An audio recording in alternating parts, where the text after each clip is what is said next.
उर्दू खबर के मुअज़्ज़िज़ दोस्तों, मैं हूं माजिद मलिक और आप तमाम देखने और सुनने वालों को अस्सलाम वालेकुम। नाज़रीन, हमेशा की तरह हमारी आज की वीडियो भी आप सबको काफी ज्यादा हैरत में डालने वाली है, क्योंकि आज की इस वीडियो में बात होने जा रही है पाकिस्तान के शहर लाहौर में सन 1974 में होने वाली मुस्लिम ममालिक की सबसे बड़ी मीटिंग की, जिसके बाद उस मीटिंग में शामिल होने वाले तमाम बड़े बड़े मुस्लिम लीडर्स को चुन चुन कर मार दिया गया था। दरअसल आज की इस वीडियो में हम यही डिस्कस करेंगे कि मुस्लिम ममालिक के बीच होने वाली इस मीटिंग का इनेकाद किसने किया था, इस मीटिंग के पीछे क्या खास मकसद था और आखिर इसमें शामिल होने वाले मुस्लिम दुनिया के इतने बड़े लीडर्स को कैसे मारा गया था, जबकि इन्हें बेदर्दी से मारने के पीछे असल हाथ किसका था और इन्हें मारने की वजह क्या थी। मगर वीडियो को मजीद आगे बढ़ाने से पहले आपसे इतनी सी गुजारिश है कि मुकम्मल हकायक को समझने के लिए वीडियो को शुरू से लेकर आखिर तक जरूर देखा करें। तो आइए चलकर मौजू का बाकायदा आगाज करते हैं। दोस्तों, वैसे तो अब तक तारीख में बेशुमार मुस्लिम लीडर्स की आपस में कई छोटी बड़ी मीटिंग्स होती आई हैं, लेकिन जो मीटिंग 1974 में हुई थी, इसके बारे में जानकर आज भी दुनिया भर के तमाम मुस्लिम लीडर्स अंदर ही अंदर कांप जाते हैं। दरअसल ये 22 फरवरी सन 1974 का दिन था जब OIC यानी कि ऑर्गेनाइजेशन ऑफ इस्लामिक कॉरपोरेशन की जानिब से पाकिस्तान के शहर लाहौर में दुनिया के कई बड़े बड़े मुस्लिम ममालिक के बीच एक बहुत बड़ा सरबराही इजलास हुआ था और उस इजलास का इनेकाद करने वाले जुल्फिकार अली भुट्टो थे, जो कि उस वक्त पाकिस्तान के प्रेसिडेंट भी कहलाए जाते थे। ये जुल्फिकार अली भुट्टो के अरूज का दौर था। उस वक्त ये लाहौर में ही अपने एक शानदार किले में रहते थे। जुल्फिकार अली भुट्टो ना सिर्फ खुद को पाकिस्तान और आलम इस्लाम बल्कि तीसरी दुनिया के रहनुमा के तौर पर भी देखते थे। दुनिया के एक मशहूर तरीन मुसन्निफ स्टैनली वॉलपर्ट ने अपनी किताब, जिसका नाम जुल्फी भुट्टो ऑफ पाकिस्तान था, में लिखा कि जुल्फिकार अली भुट्टो का इरादा सन 1977 के इंतखाबात के बाद पाकिस्तान में तीसरी दुनिया की सबसे बड़ी कॉन्फ्रेंस करवाने का था। दरअसल उस इजलास में तमाम मुस्लिम लीडर्स को इकट्ठा करने का मकसद ये था कि तमाम लीडर्स एक होकर दुनिया भर के उन दुश्मन ममालिक का डट कर सामना कर सकें जो इनको चैन से जीने नहीं देते।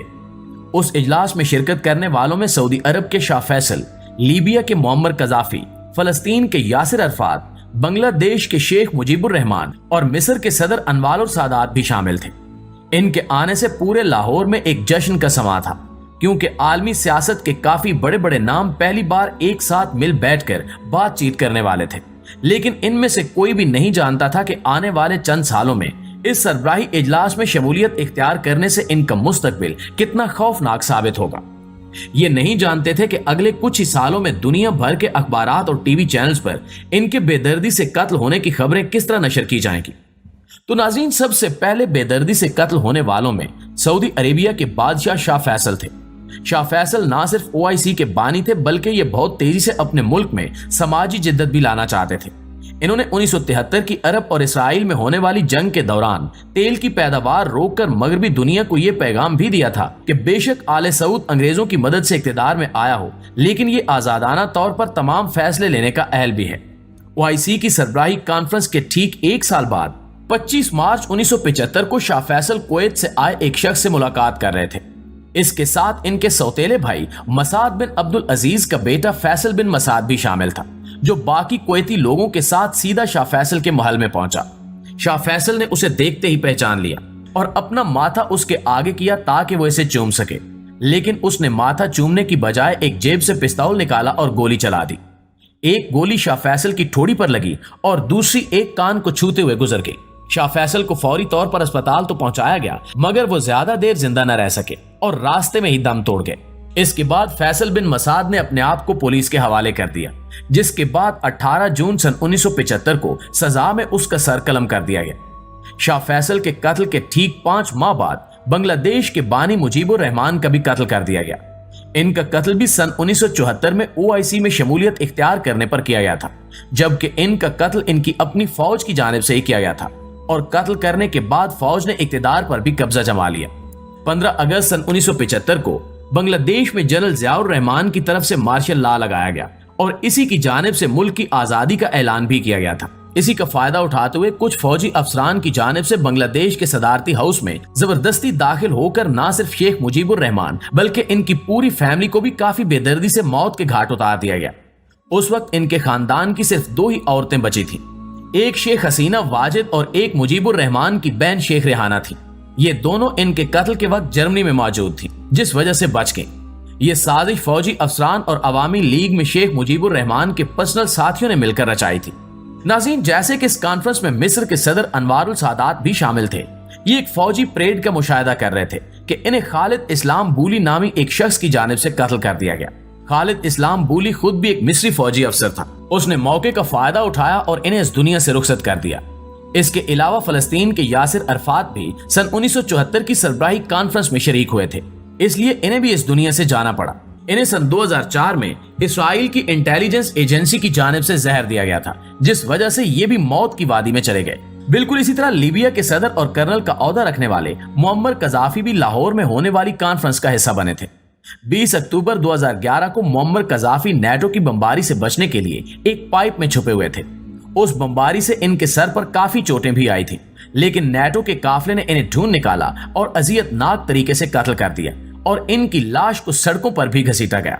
क्योंकि उस कॉन्फ्रेंस को यकीनी बनाने के लिए जुल्फिकार अली भुट्टो का किरदार सबसे अहम था, क्योंकि इस सरबराही कॉन्फ्रेंस को कामयाब बनाने के लिए उन्होंने अपने सिफारती काबिलियत के ऐसे ऐसे जौहर दिखाए कि पहली बार तकरीबन इस्लामी दुनिया के तमाम बड़े बड़े लीडर्स एक ही प्लेटफार्म पर इकट्ठे हुए थे। इसमें कोई शक नहीं कि यह भुट्टो के इक्तिदार का एक ऐसा कारनामा था जिसने पूरे पाकिस्तान को पूरी दुनिया के सामने एक अहम मरकज बना दिया था। यही सरबराही इजलास था जिसने पाकिस्तान की आलमी तन्हाई को भी खत्म कर दिया था। इसलिए ये चाहते थे कि इस कॉन्फ्रेंस के बाद पाकिस्तान तीसरी दुनिया का अहम रहनुमा बनकर उभरे, लेकिन कुदरत को कुछ और ही मंजूर था। 1977 के इंतखाबात के बाद भुट्टो की सियासी जमात पाकिस्तान पीपल्स पार्टी ने काफी उम्दा कामयाबी हासिल की, लेकिन इनकी मुखालिफ सियासी पार्टियों ने दावा किया कि भुट्टो ने इंतखाबात में धांधली से जीत हासिल की है, जिस वजह से 5 जुलाई सन 1977 को जनरल ज़ियाउल हक ने इनके इक्तिदार का तख्ता ही उलट दिया। इन पर मोहम्मद अली कसूरी के कत्ल का मुकदमा भी चलाया गया, जिस वजह से अदालत की जानिब से इन्हें सजाए मौत सुना दी गई और फिर 4 अप्रैल सन 1979 को जुल्फिकार अली भुट्टो को फांसी दे दी गई। जबकि फांसी के कई बरसों बाद सजाए मौत सुनाने वाले जजेस को ख्याल आया कि इन्हें फांसी के अलावा कोई और भी सख्त सजा दी जा सकती थी। अब कहा जाता है कि इन सब मुस्लिम ममालिक के कत्ल के पीछे अमेरिका की CIA का एक बहुत बड़ा हाथ है। वो अमेरिका ही था जो लाहौर में शमूलियत इख्तियार करने वाले तमाम मुस्लिम लीडर को एक एक करके प्लानिंग के साथ मरवाता चला गया। CIA जिन लोगों के हाथों इन्हें कत्ल करवाती थी, उनका पहले ब्रेन वॉश किया जाता था ताकि वो अपने मकसद में पूरी तरह से कामयाब हो सकें। दरअसल अमेरिका डर चुका था कि अगर 1974 की मीटिंग में मुस्लिम लीडर्स एक साथ मिल गए तो इससे न सिर्फ यूरोपियन और अमेरिकन ममालिक को एक बहुत बड़ा नुकसान होगा, बल्कि ये हमारे मुकाबले में भी आ जाएंगे और हमारा डट कर मुकाबला कर सकेंगे। इसलिए आइंदा तमाम मुस्लिम लीडर्स को खबरदार करने और इन्हें डराने के लिए अमेरिका की जानिब से एक ट्रेलर दिखाया गया था कि आइंदा अगर कभी किसी इस्लामिक लीडर ने गलती से भी एक साथ मिलकर ऐसी मीटिंग करने की कोशिश की तो उसका भी वही हाल होगा जो बाकी लीडर्स का हुआ था।